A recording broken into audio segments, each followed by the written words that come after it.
bonjour. Bonjour. Benvenuto.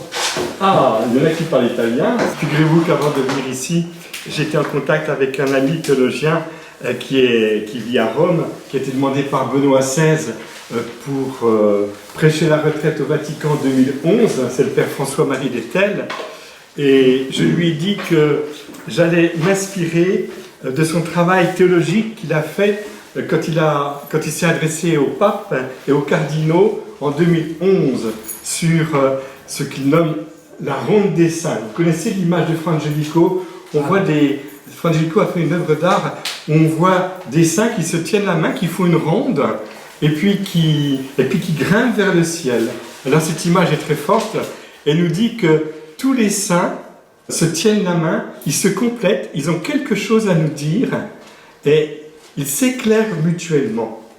Donc, je vais vivre avec vous cette deuxième rencontre en lien particulier avec le message de ce théologien qui est vraiment pour moi un grand cadeau du Seigneur.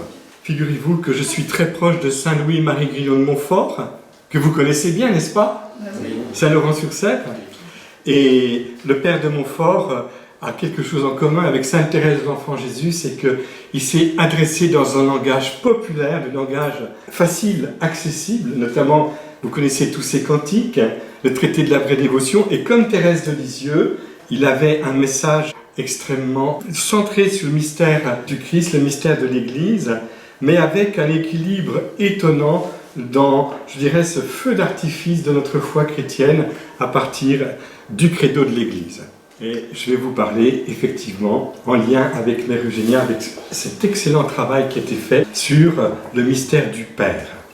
Alors je vous propose au début de cette rencontre de reprendre 2-3 éléments que j'ai donnés hier. Nous avons abordé le mystère du Père à partir du mystère de la Sainte Trinité. Et j'ai été très concret, j'expliquais que l'actualité, avec les problèmes sociétaux qui sont les nôtres, nous oblige justement à tenir compte de ce qui fait la spécificité de notre foi chrétienne.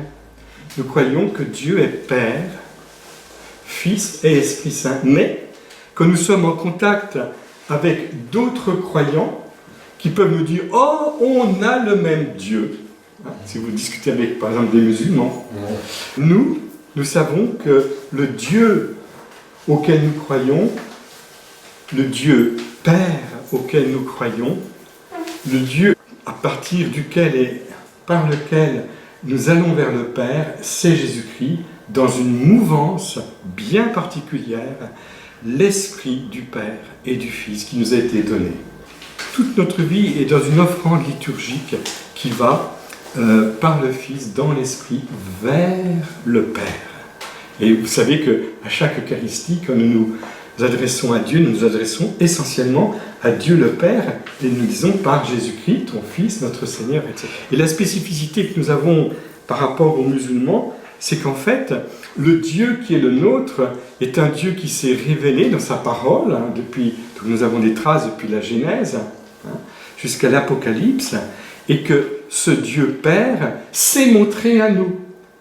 Qui me voit le Père. Et ça, c'est tellement fondamental que, nécessairement, quand on aborde la question de Dieu avec ceux qui croient en Dieu, mais qui n'ont pas la foi chrétienne, nous ne pouvons pas faire l'économie, c'est-à-dire, on ne peut pas se passer du visage bien-aimé de l'amour incarné qu'est Jésus, du visage bien-aimé de l'amour qu'il a laissé venir en nous, qu'il a accueilli. La première, c'est la Vierge Marie. Et nous disions hier, en lien avec le Père de Montfort, que nous avons un Père au ciel, Dieu, et nous avons une Mère dans la gloire de Dieu, qui est la Vierge Marie. Donc nous avons un contact personnel avec le Père, par Jésus, qui nous le révèle dans la mouvance de leur esprit, et la Vierge Marie, qui l'a accueilli le premier, eh bien, nous aide de l'intérieur à nous offrir au Père. Alors ça, c'était une première approche. Nous avions donné 2-3 exemples pour parler du mystère de la Sainte Trinité. Et j'avais dit, je résume, qu'en Dieu, il n'y a pas d'association. Si vous discutez avec un musulman, il dit la chose la plus importante, c'est de dire qu'il n'y a pas d'association. Dieu est unique. Mais quand vous entendez ce mot-là, pas d'association, vous pouvez comprendre que leur lecture du mystère de Dieu, Trinité, la lecture du mystère de Dieu des chrétiens, est une lecture où Dieu serait associé au Fils et à l'Esprit Saint. Eh bien non, Dieu n'est pas associé au Fils et à l'Esprit Saint parce que Dieu est amour. Et la seule réalité en Dieu, c'est son amour. Et si Dieu est amour, nécessairement, il ne peut pas être tout seul. Il faut être au moins deux pour aimer. Vous êtes d'accord ? Donc Dieu est un mystère de communion d'amour éternel entre le Père et le Fils dans la mouvance de l'Esprit Saint. Et cette communion d'amour fait que nous croyons qu'il n'y a qu'un seul Dieu. Et le Père est tout livré au Fils. Il existe comme Père que parce qu'il est livré au Fils. Que dans une relation au Fils. Il n'y a pas d'un côté le Père et puis au bout d'un certain temps, tiens, je vais faire jaillir le Fils. Non, le Père et le Fils éternellement s'aiment, échangent dans un don accueil réciproque. Et cette communion d'amour, cette circulation de vie, c'est leur esprit, l'esprit d'amour. Et le Fils reçoit tout du Père et il se redonne totalement au Père. Alors, j'ai utilisé une expression un petit peu surprenante, je disais, c'est comme si Dieu, dans son mystère infini d'amour, se vidait totalement lui-même pour se donner à l'autre. Donc le Père se donne au Fils, il n'existe plus que dans le Fils, pourrait-on dire. Et puis le Fils, eh bien, il reçoit tout du Père, j'existe que par le Père et je me donne totalement à lui. Et c'est l'Esprit Saint qui est ce lien d'amour.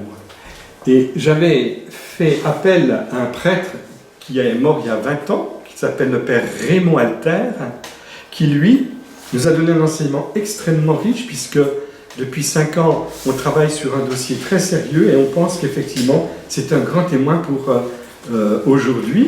Et le Père Alter, lui, dans ses enseignements, parlait du Père. Et en parlant du Père, il nous faisait entrevoir cette richesse infinie du Père qui agit sans cesse en nous. Et quand j'ai préparé cette causerie, évidemment avec Mère Eugénia, tout de suite, je me suis rendu compte des perles qu'il y a dans son enseignement. Et quand je prends de mémoire la page 100, par exemple, je lis ceci, écoutez bien, vous allez voir, mais vous connaissez sans doute par cœur ces enseignements. Jésus me fit comprendre que nous ne connaissons pas la grandeur, la douceur, la paternité, la longanimité, la miséricorde, la tendresse, la providence, l'attention maternelle, l'affabilité attentionnée que le Père a pour chacun de nous. Un texte comme celui-là, c'est vraiment une perle. Et si vous lisez Mère Eugénia, toutes ces pages vont nous parler de la miséricorde de Dieu le Père. Alors, je vous propose d'entendre ce discours dans la bouche de ce prêtre qui s'appelle le Père Raymond Alter, vous pouvez le retrouver sur Internet, pour pouvoir commenter, puisque les saints s'interpellent mutuellement, ce que vient de nous dire Mère Eugénia. Le Père Alter n'a pas connu Mère Eugénia, en tout cas pas ce que je sache, mais il a été très attentif aux voix prophétiques féminines de son temps. Vous en connaissez plusieurs. Quelle voix prophétique féminine du temps du Père Alter, du siècle qui vient de se passer, du XXe siècle? Une voix très importante en France, qui sera bientôt élevée, béatifiée certainement. Marthe Robin, par exemple. Et puis, du côté de la Pologne, qui nous a quittés juste avant la guerre, Sœur Faustine. Et puis, Marthe Robin, Sœur Faustine. Du côté du Canada, nous avons Dina Bélanger, qui était béatifiée, évidemment.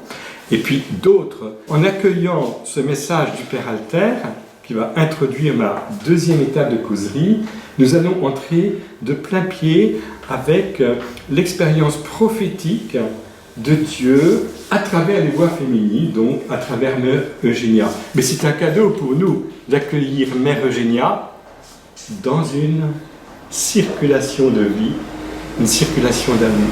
Si vous voulez que Mère Eugénia soit accueillie par tous, il faut la mettre en contact avec les autres grandes voix prophétiques. Jean 5, 19. Amen, amen. C'est la vérité ce que je vous dis. Je vous le dis, le Fils ne peut rien faire de lui-même, mais seulement ce qu'il voit faire au Père. Toujours, il renvoie à son Père. il fait un miracle le jour du sabbat. Et bien sûr, il s'attire la haine des pharisiens parce qu'on n'a pas le droit de travailler le jour du sabbat. Mais mon Père ne cesse d'agir tous les jours, y compris le jour du sabbat. Alors moi aussi, j'agis. Et il va encore un peu plus loin. Je ne peux rien faire de moi-même. Toujours cette relation profonde en tout ce qu'il fait avec son Père. Et même, il y a toute cette révélation du Père qu'il nous fait. C'est ce que j'ai appris de lui que je dis dans le monde. C'est ce que j'ai appris de lui. Vraiment, je n'ai pas parlé de moi-même. C'est celui qui m'a envoyé, le Père, qui m'a prescrit lui-même ce que je devais dire et faire entendre. Jésus, qui est l'envoyé du Père. Et il nous précise que la gloire qui est la sienne est celle qui vient du Père. Si je me glorifie moi-même, ma gloire n'est rien. C'est mon Père qui me glorifie. Il nous fait comprendre que lorsque nous croyons en lui, cette foi va beaucoup plus loin que lui. Elle s'adresse à quelqu'un d'autre. Celui qui croit en moi, ce n'est pas en moi qu'il croit, mais c'est en celui qui m'a envoyé. Notre foi en Jésus va plus loin que la foi en Jésus. Regarder Jésus va tellement plus loin que simplement celui que l'on voit. Qui me voit, voit le Père. Qui me voit, voit celui qui m'a envoyé. Et quand Jésus annonce qu'il donne sa vie pour ses brebis, pourquoi le fait-il? J'ai le pouvoir de la donner et le pouvoir de la reprendre. Mais c'est l'ordre que j'ai reçu de mon Père. Et quand il donne sa vie et marche vers le sacrifice, c'est pour faire ce que le Père m'a prescrit que je le fais, afin que le monde sache que j'aime le Père.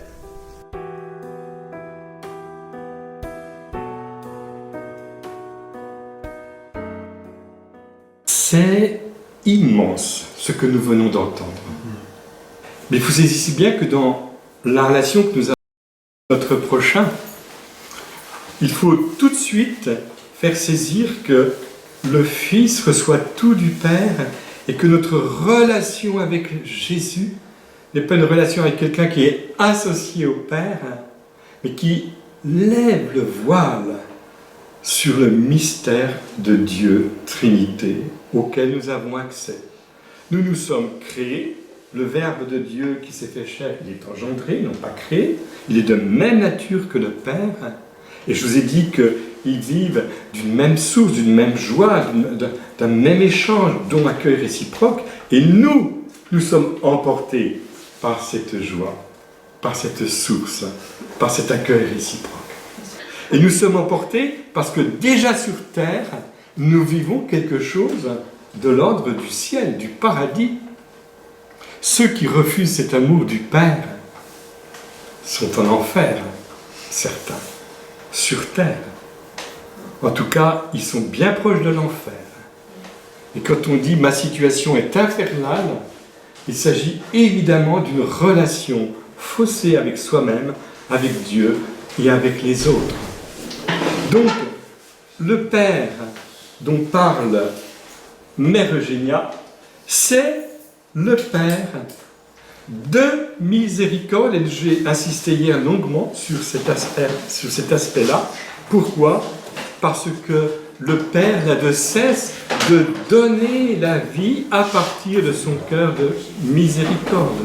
Si on devait faire connaissance avec quelqu'un qui nous a créés et qui a un projet pour nous, nous aurions tout à fait intérêt d'accueillir son message.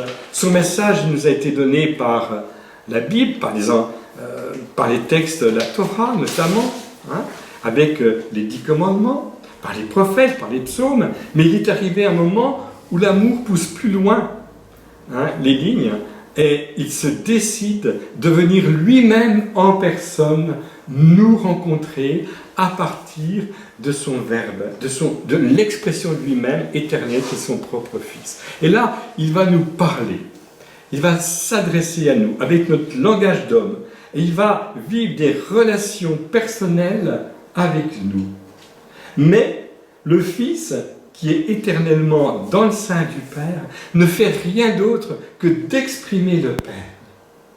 Et quand on nous dit pour le jeune homme riche, Jésus le regarda et l'aima, eh bien c'est le Père qui, dans les yeux de Jésus, admire ce jeune qui est capable d'un don total, d'un abandon total. Il le regarda et l'aima. Et quand je prie, je me mets sous le regard du Père et je me laisse regarder par le Père en Jésus, concrètement, qui a vécu toutes ces relations les unes après les autres pour moi et qui me donne une impulsion intérieure, une motion intérieure, celle de leur esprit d'amour. Le Père aime le Fils aime le Père et il nous aime dans l'Esprit Saint. Et en même temps, ce qui est vraiment bouleversant, c'est que dans les évangiles, quand il s'agit de donner la parole au Père, il y a deux épisodes importants, celui du baptême et puis celui de la transfiguration. Qu'est-ce que dit le Père? Comment s'exprime le Père? Il est en admiration devant son Fils. Tu es mon Fils bien-aimé, en qui j'ai mis tout mon amour. C'est mon Fils. Écoutez-le. En d'autres termes, le Père nous dit, si vous saviez tout ce que je vous offre de mon cœur de Père, accessible à votre intelligence, à la rencontre que vous avez par mon Fils. Vous comprenez ça? Et Mère Eugénia, justement, a eu cette intuition, mais très forte, qu'il serait excellent de vivre une pause durant l'année liturgique avec une fête qui projette le feu sur Dieu Père. Alors, nous avons eu une grâce avec sœur Faustine, qui est le don du dimanche après Pâques, le don de la miséricorde. Hein. Mais quand Mère Eugénia, fidèle à la grâce qui est en elle, nous propose de vivre, je crois que c'est le premier dimanche d'août, c'est ça, hein? Ou le 7 août. Ou le 7 août, eh bien, une fête du Père, elle a une intuition extrêmement forte, prophétique. Pourquoi? Parce qu'aujourd'hui, dans le contexte sociétal qui est le nôtre, nous avons besoin de mettre les pleins feux sur la paternité de Dieu. Et pourquoi? Pas seulement à cause de notre contact avec les musulmans, qui arrivent, et maintenant ça y est, hein, tout notre Occident est marqué par une présence immense de ces croyants qui se réclament de l'islam. Donc c'est important d'accrocher à partir de la notion du Père. Mais nous ne pouvons pas parler du Père sans parler du Fils, et on peut parler du Fils parce qu'on sait que le Père nous pardonne, il nous a montré son pardon en Jésus. Plus que cela, c'est qu'en ressuscitant son Fils d'entre les morts, eh bien, cette absolution universelle sur l'humanité, elle est offerte avec le retour du Fils qui est remonté des enfers, qui est assis à la droite du Père et qui est vivant au milieu de nous. Ah non, dit le Père, c'est moi qui parle avec mon langage un petit peu personnifié, je refuse de m'en arrêter à son ascension au ciel. Je veux que mon Fils soit présent au milieu de vous tous les jours, ressuscité, comme il l'était en Palestine. Vous le rejoindrez par la foi, et je tiens à ce que sa présence reste une présence d'offrande à moi, son Père, et aux hommes, sous la forme eucharistique. D'où l'importance de la célébration eucharistique, d'où l'importance de l'adoration eucharistique. Le Père désire tellement nous propulser dans sa relation, dans la relation du Fils vers lui, et en même temps vers les frères. Et vous savez très très bien que la prière enseignée par Jésus est une prière au pluriel. Nous avons l'obligation d'avoir une relation personnelle avec Dieu Père, mon Abba, mais nous l'avons aussi au pluriel, notre Père. Et quand Mère Eugénia, moi j'étais touché par cet enseignement-là, est interpellée par l'unité, c'est parce que serait ma relation juste avec Dieu si elle ne consistait qu'à me sentir bien avec lui, moi et mon Dieu, sans tenir compte des frères et sœurs? Et quel serait mon paradis si je me retrouvais avec des situations où ceux qui se sont écartés de Dieu et qui n'ont pas vécu l'alliance durant leur terme ne soient pas sauvés? Moi, je ne serais pas totalement heureux dans mon bonheur au ciel. Surtout si j'ai prié pour eux. Surtout si j'ai intercédé pour eux. C'est pourquoi on ne peut pas envisager le Père sans accueillir le mystère de sa miséricorde et qui s'est exprimé en Jésus. Le point nodal, central du message de Mère Eugénia concerne le Père en sa miséricorde. Le XXe siècle pourrait être appelé, c'est l'expression qui vient du Père Raymond Alter, non pas le siècle de l'Esprit Saint, non pas le siècle de la miséricorde, parce que c'est vrai dans ces deux réalités, mais il pourrait être appelé un souffle de miséricorde, c'est-à-dire un souffle que l'on évoque, le dernier souffle donné au Père, Père en tes mains, je remets mon souffle, le souffle de Jésus sur la croix, ok, et de miséricorde, parce que ce souffle s'exprime à partir de l'absolution donnée, pour que Jésus soit notre sauveur, mon sauveur personnel, notre sauveur à tous, afin, comme disent les petites sœurs de Bethléem dans leur office, qu'aucun de tes enfants, ô Père, ne se perde. Espérez pour tous. Et ça, c'est la dimension prophétique de mon baptême. Si je suis en contact avec quelqu'un qui va mal et qui est détérioré dans ses relations avec le prochain, l'arme que j'ai, ça ne sera pas celle donnée par l'adversaire. Paf, paf, non. L'arme que j'ai, c'est laquelle? Père, bénis-le. Père, bénis-le. Je lui souhaite tout le bien possible. Cette provocation de l'autre doit m'amener à répondre par la provocation de Dieu qui est vainqueur par l'amour. Vous comprenez la pédagogie dans laquelle nous sommes, mais c'est extraordinaire. Et quand nous lisons Mère Eugénia, donc Elisabeth Ravizio, nous découvrons qu'en fait, le regard qu'elle nous fait porter vers le Père est un regard qui doit nécessairement s'inspirer de la manifestation du Père en son Fils. S'il n'y a pas cette inspiration, on est à côté. Parce que le Père, on ne l'invente pas. Nous avons besoin de voir le Père. La demande, elle est essentielle, mais montre-nous le Père. Et celle de nos frères d'une autre foi que la nôtre, notamment ceux qui viennent de l'islam, nous avons à leur proposer l'assurance que, comme dit l'apôtre, Jésus m'a aimé parce que le Père m'aime en lui et il s'est livré pour moi. Est-ce que vous saisissez l'importance de ce message? Et alors, je voudrais reprendre un petit extrait de Mère Eugénia. Cette prière à la Très Sainte Trinité va me permettre de rebondir sur la grâce prophétique de Mère Eugénia. Il faut savoir que à la fin de notre vie, tous, sans exception, il y a quelque chose en nous qui se met en place et qui nous tourne vers le mystère du Père. Vous me direz, mais pourquoi Père Jean-Louis, particulièrement à la fin de notre vie?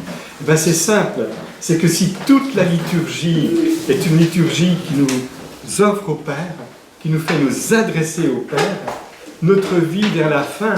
Vous savez, c'est devenu une liturgie d'offrande et bientôt le fruit va tomber. Il va tomber dans le cœur du Père. Donc, c'est normal. Je me souviens, mon aumônier des Tilleroy, de l'hôpital, où j'allais à la messe tous les dimanches, puisque nous habitions tout à côté d'un sanatorium de l'époque, le sanatorium des Tilleroy. Il me disait, je l'avais rencontré après, quand j'étais devenu adulte, il était bien avancé en âge, il me dit, ah, Saint Paul, il était passionné par Saint Paul. Ça, je le savais parce qu'il prêchait beaucoup avec Saint Paul. Mais surtout, il me dit, à la fin de notre vie, nous sommes attirés par le Père. C'est-à-dire que c'est comme s'il y a une maturation de notre grâce qui nous permet d'aller dans le cœur du Père. Et qui fait que notre liturgie personnelle, eucharistique, s'accomplit dans le cœur du Père. Toute notre vie doit être une descente progressive dans le cœur du Père. Alors, vous permettez que je donne la parole à Mère Eugénia, parce que j'ai trouvé ça tellement génial, sa prière à la Sainte Trinité. Écoutez bien, très Sainte Trinité, divine réalité dans l'unité d'une seule substance, et dans la triple diversité des trois personnes du Père, du Fils, dans l'Esprit Saint. Je t'adore dans le néant de mon être, riche seulement du don de la vie dont tu m'as fait grâce. Je continue, puis je commenterai après. Dans cet acte d'adoration, j'entends recueillir toutes les voix de tes créatures et n'en faire qu'une avec la mienne.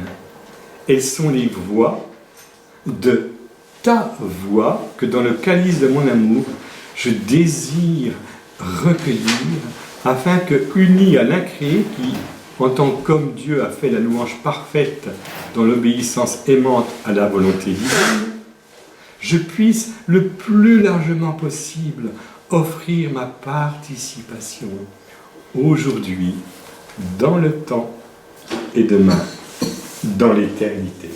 Écoutez, cette prière de Mère Eugénia, elle pourrait faire une retraite complète de 6 jours. Pourquoi ?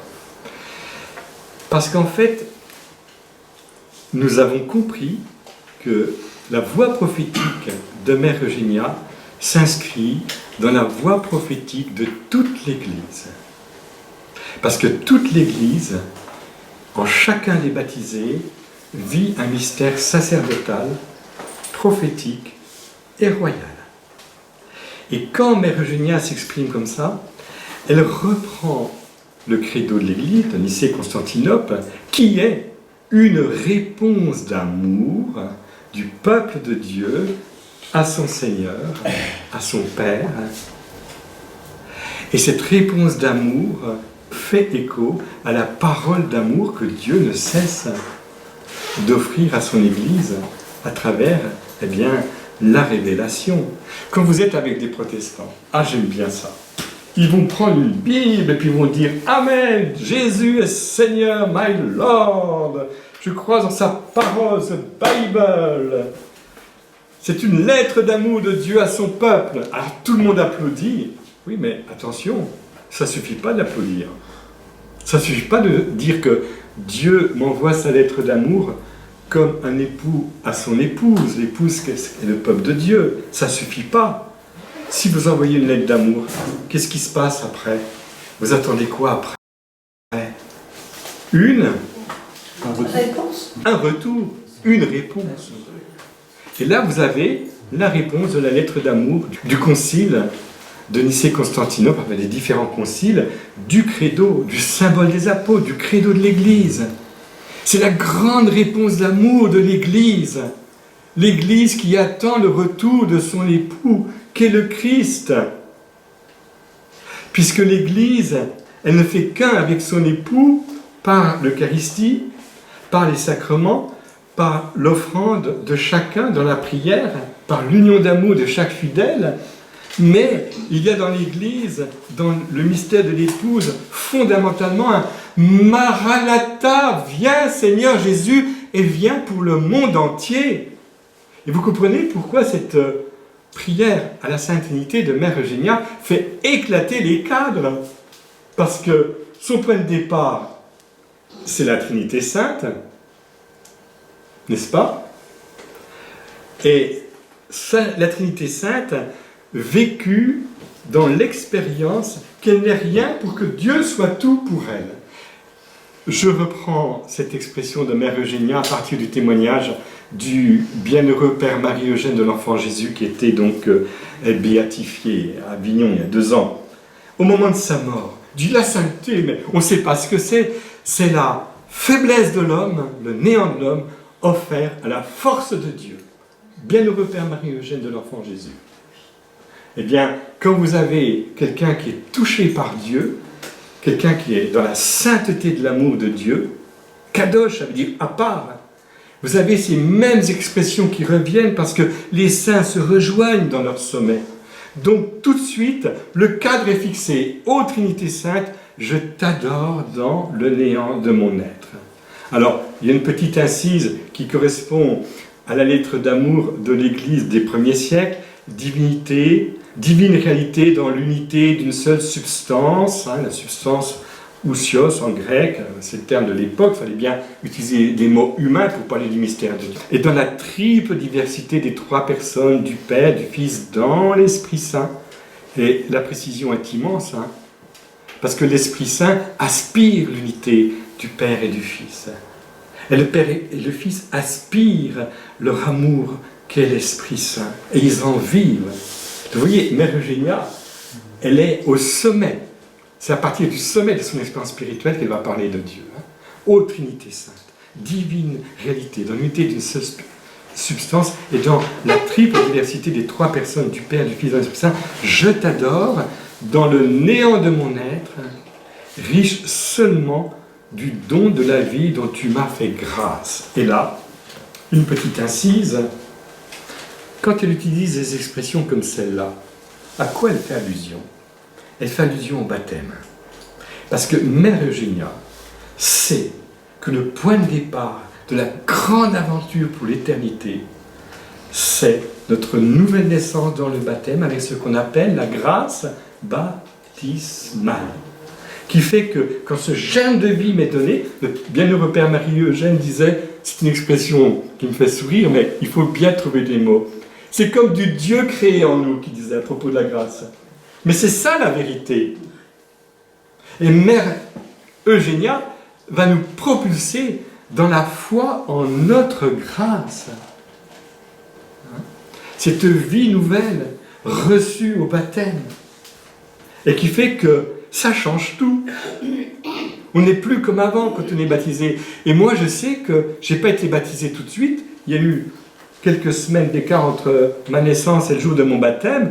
Mais je sais que quand je prie, je rends grâce au Seigneur pour les guérisons qu'il m'a offertes de tout ce laps de temps où Dieu n'a pas donné toute sa mesure de grâce liée au baptême. Il l'a donné en tant que créateur, en tant que Trinité qui m'habite, mais il voulait tellement mieux pour moi. Et je refuse qu'on écarte toujours plus loin le baptême des petits-enfants. Parce que nous ne maîtrisons pas ce qui se passe dans le cœur de Dieu, dans le cœur de l'enfant. Il n'y a pas plus grand néant et que plus grande béance ouverte à la miséricorde de Dieu que celle d'un tout petit qui, attaché à la fois de l'épouse, l'Église, donc la communauté où il accueillit, sa famille, papa, maman, les parrains, marraines, eh bien, vit déjà dans une orientation d'offrande de l'épouse vers l'époux qu'est Dieu. Alors, je reprends la prière dans cet acte d'adoration. Alors, l'adoration, qu'est-ce que c'est? D'abord, il n'y en a qu'un qui adore vraiment, c'est le Fils. Le véritable adorateur en esprit et en vérité. Dans le mot adoration, il y a la réalité. Vous savez, quand quelqu'un reçoit un souffle, il vit de ce souffle-là. Eh bien, c'est comme une sorte de souffle reçu de l'intérieur de mon cœur. Un souffle très ténu, très délicat, où Dieu imprègne toutes mes facultés, tout mon être, mais jusqu'aux cellules, les milliards de cellules, de cette vie qui ne cesse de créer en moi, mais qui est marquée par cet échange entre lui et moi. Et dans l'adoration, nous sommes tout ouverts à la dimension du Père, qui me donne la vie en permanence, en son Fils, par l'Esprit Saint, et en même temps, je ne suis pas tout seul dans l'adoration, puisque le seul adorateur, c'est Jésus, en esprit et en vérité, je rentre dans l'adoration du Fils. Et qu'est-ce qu'elle dit? Je reviens à mon enseignement de départ de tout à l'heure. J'entends recueillir toutes les voix de tes créatures. Paf! Ça, c'est fort. Parce qu'on aurait pu dire, j'entends recueillir toutes les voix de tes enfants. J'entends recueillir toutes les voix de ceux qui croient en toi. J'entends recueillir toutes les voix des chrétiens. Non! Mère Eugénia va beaucoup plus loin. Sa vision de l'unité va s'exprimer plus tard par une Chiara Lubick, des Focolari, où le Seigneur est venu vraiment rassembler tous les hommes sans exception. Dieu au milieu de nous.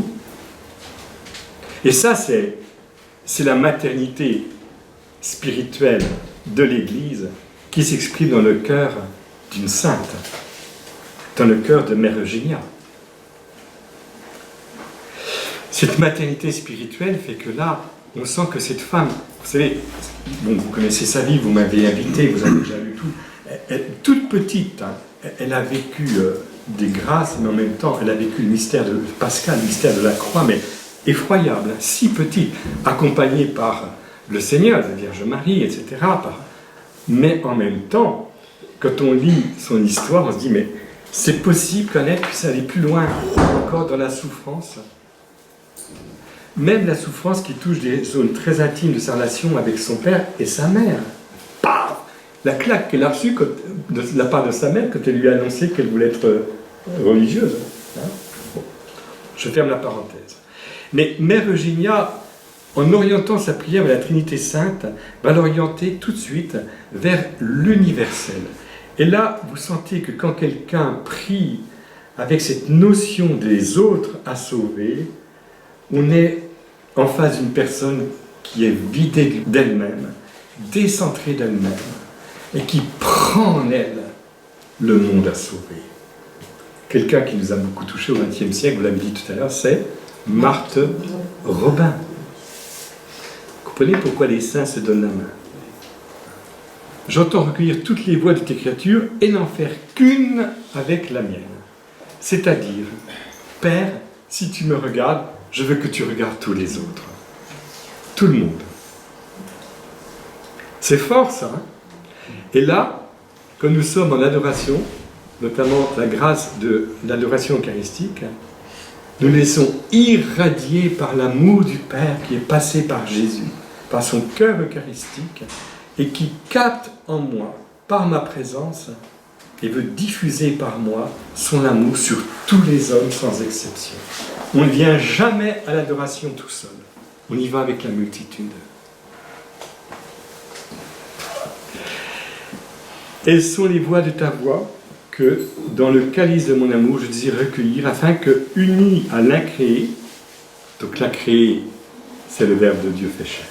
On va le comprendre tout de suite.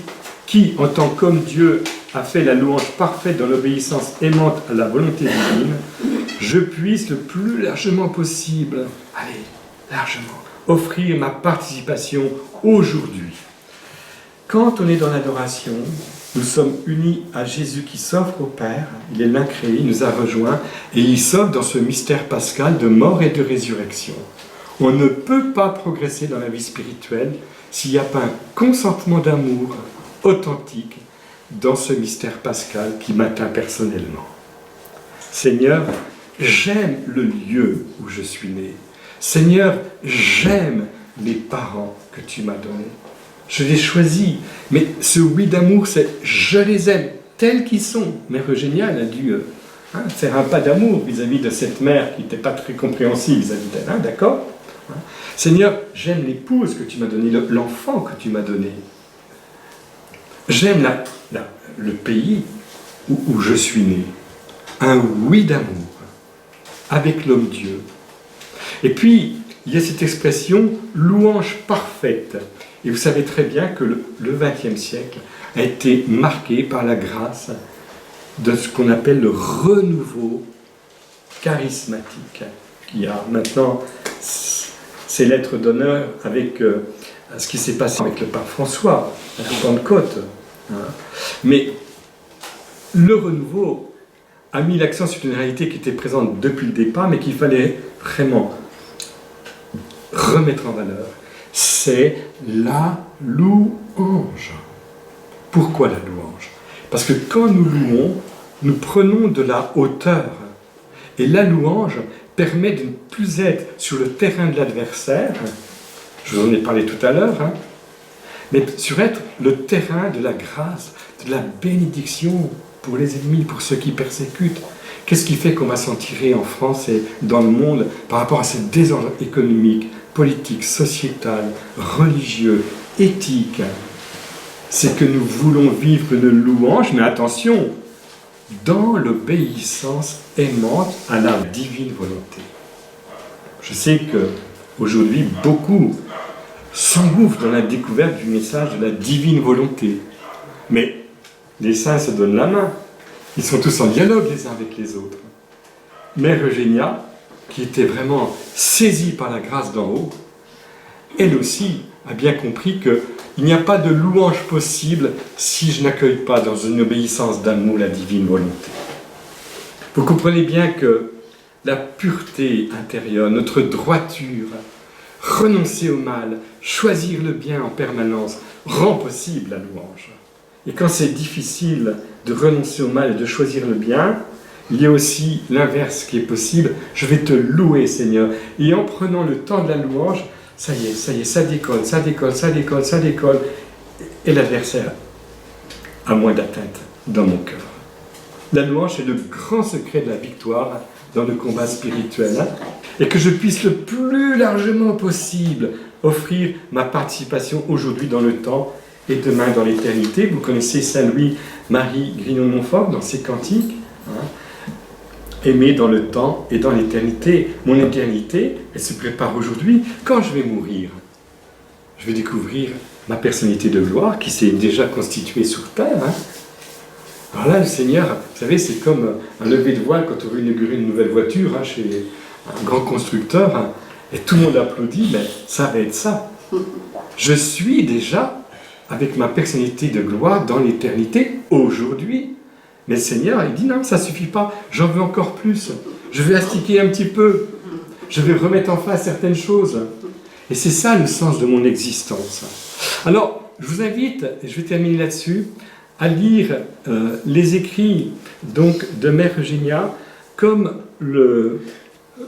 l'indique donc, le théologien demandé par Benoît XVI à l'époque, le Père Lettel, et je lui dis que je m'inspirerai de ces présentations parce qu'elles sont extrêmement pertinentes. Et si nous voulons que le message de Mère Eugénia pénètre dans l'Église, pas seulement dans le cercle que nous formons, mais dans des cercles plus importants, sur le plan théologique des théologiens, mais aussi sur le plan pastoral, il faut que nous remettions dans leur cadre ces messages. Alors, le Père Lettel dit ceci, que nous avons là une expérience. Il parle donc d'une autre mystique, mais on va l'utiliser son travail sur la mystique qu'est Mère Eugénia. Nous avons là l'expérience d'une expérience mystique avec un témoignage qui permet de vérifier la réalité de la paternité de Dieu. Là, c'est moi qui m'exprime en reprenant le Père Lettel. Et cette forme littéraire de ces écrits prend des formes de ce qu'on appelle des messages. C'est-à-dire la forme de la prophétie biblique où le Seigneur lui-même parle à la première personne. Et c'est intéressant, par l'intermédiaire d'un homme ou d'une femme qu'il choisit. Mais c'est aussi cette modalité classique de l'expérience mystique chrétienne qu'il faut savoir interpréter et d'une certaine manière décrypter. Je me suis fait aider aussi par l'analyse du cardinal Ratzinger à l'époque concernant Fatima. Il faut décrypter toujours un message. Il s'agit donc de ce prophétisme féminin si important dans l'histoire de l'Église, écrit le Père Le Tel, avec ses figures emblématiques. Par exemple, Sainte Catherine de Sienne, docteur de l'Église, Sainte Brigitte de Suède, à la fin du Moyen-Âge. Et à travers ces femmes mystiques, Jésus parle à l'Église et au monde, spécialement au pape et aux pasteurs, et c'est un message fort et audacieux d'amour et de consolation. Vous êtes d'accord que Mère Eugénia, c'est un message de consolation? Oui. Est-ce que je vous dis ce matin, ça vous console tout de même, hein? J'espère que vous repartirez fortifiés après, hein, d'amour et de consolation. Alors je reprends le Père Le Tel. À travers ces femmes mystiques, et il nous donne aussi un message de conversion et d'appel à la sainteté, spécialement pour les prêtres. Alors il dit, Brigitte laisse à l'Église l'ample recueil de ses révélations, et l'écrit principal de Catherine est le dialogue où la sainte écoute la voix de Dieu le Père répondant à ses questions sur le mystère du Christ et de l'Église. Donc nous avons intérêt à faire dialoguer ensemble Catherine de Sienne et Mère Eugénia. Je poursuis le Père Le Tel. La même forme littéraire du dialogue entre Jésus et son disciple se retrouve dans l'Imitation de Jésus-Christ, ce livre qui a modelé la vie spirituelle d'un grand nombre de saints.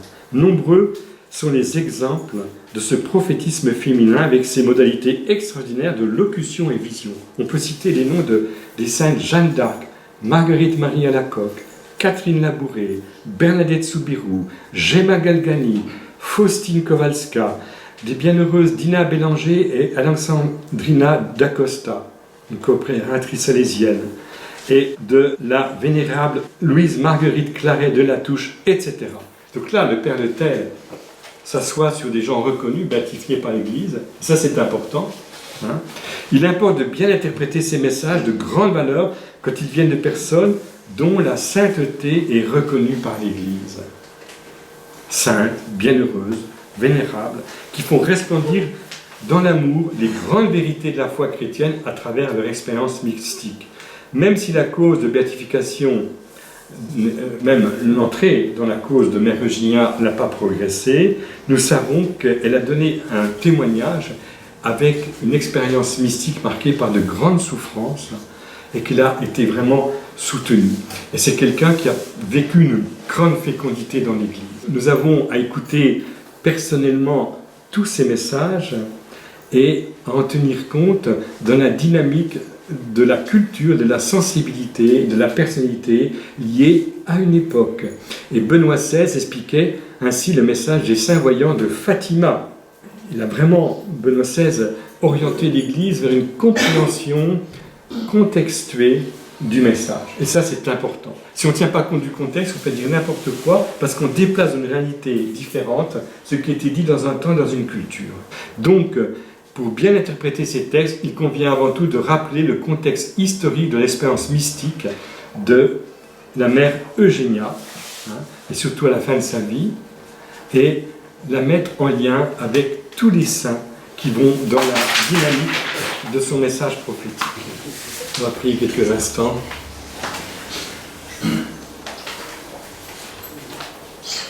Ô Père, je m'abandonne,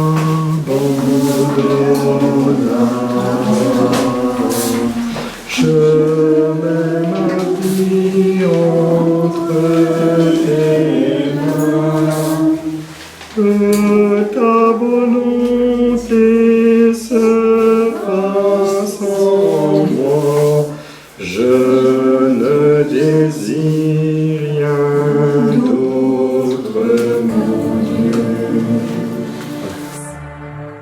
Tu adoreras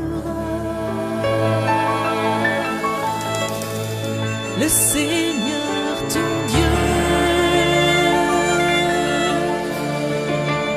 de tout ton cœur.